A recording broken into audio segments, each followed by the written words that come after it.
तो coordinate geometry का एक क्वेश्चन जो क्लास 10, 11 और 12 के लिए तथा जो जेई मेन है, NDA, olympiad, CUET, NTSE, polytechnic, common entrance exam, तो सबके लिए उपयोगी है।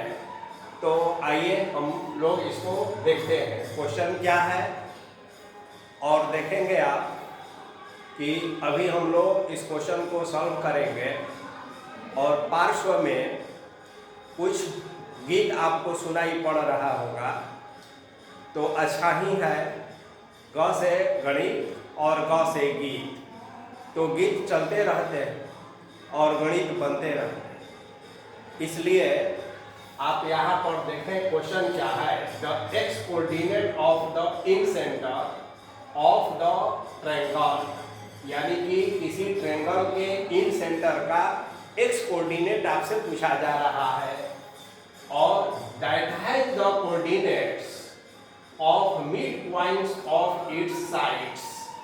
मतलब कि उस ट्रायंगल का जिसका इन सेंटर का एक्स कोऑर्डिनेट निकालना है, तो उस ट्रायंगल के है ना मिड साइड के मिड पॉइंट्स का कोऑर्डिनेट ये दिया हुआ है 0, 1, 1, 1 और 1, 0। तो क्वेश्चन को समझना जरूरी है। तो आप देखेंगे कि ग्राफ पर है ना एक्सेस सिस्टम में ओरिजिन हो गया, एक्स एक्सिस हो गया, वाई एक्सिस हो गया। एक्स एक्सिस पर 1, 2, 1, 2, वाई एक्सिस पर तो पहला जो कोऑर्डिनेट है 0, 1, तो देखिए 0, 1 यहाँ हो गया, ई मान लीजिए इसको। फिर दूसरा हो गया 1, 1, तो यहाँ से ऐसे, यहाँ से वैसे, तो 1, 1 ई पॉइंट हो गया, एफ मान लिया गया, और 1, 0 एक्स एक्सिस पर हो गया। तो ये जो रेड है, ये एक छोटा जो ट्रायंगल बन रहा है, तो ये उस ट्रायंगल का मिड पॉइंट से बना हुआ है। इसका लाल वाला, रेड वाला जो ट्रायंगल है, इसका इन सेंटर नहीं निकाल रहा है, बल्कि देखिए अब ध्यान दीजिए, जब डी मिडिल पॉइंट है तो यहाँ से यहाँ तक 1 है, तो यहाँ से यहाँ तक 2 होगा, यानी कि ए का कोऑर्डिनेट 2, 0 हो जाएगा। फिर यहाँ से यहाँ तक 1 है, तो यहाँ से यहाँ तक 2 होगा, तब नहीं मिडिल होगा, तो इसका बी का कोऑर्डिनेट 0, 2 हो गया।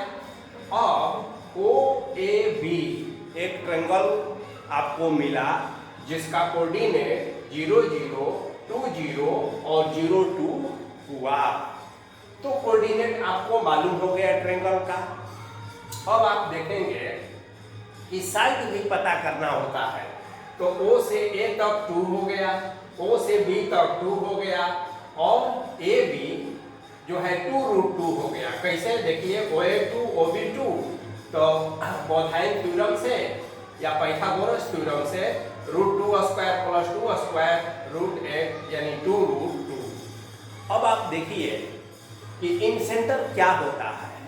अगर x1, y1, x2, y2, x3, y3 किसी ट्रायंगल का वर्टिसेज है और साइड A, B और C दिया हुआ है, तो इन सेंटर का कोऑर्डिनेट ये होता है। फार्मूला आप जानते हैं, आपको केवल x निकालना है, तो आप अब यहीं पर अप्लाई करेंगे। देखिए जो साइड लेंगे उसके सामने का कोऑर्डिनेट लिया जाता है। ए x1 हुआ, तो ये 2√2 है, तो इसके सामने का x कोऑर्डिनेट 0 है, हम लोग को केवल x कोऑर्डिनेट निकालना है, तो 2√2 × 0 हो गया, प्लस 2√2 ये 2 है, तो 2 के सामने ये 2 है, तो यहाँ हमने 2√2 × 2 लिख दिया।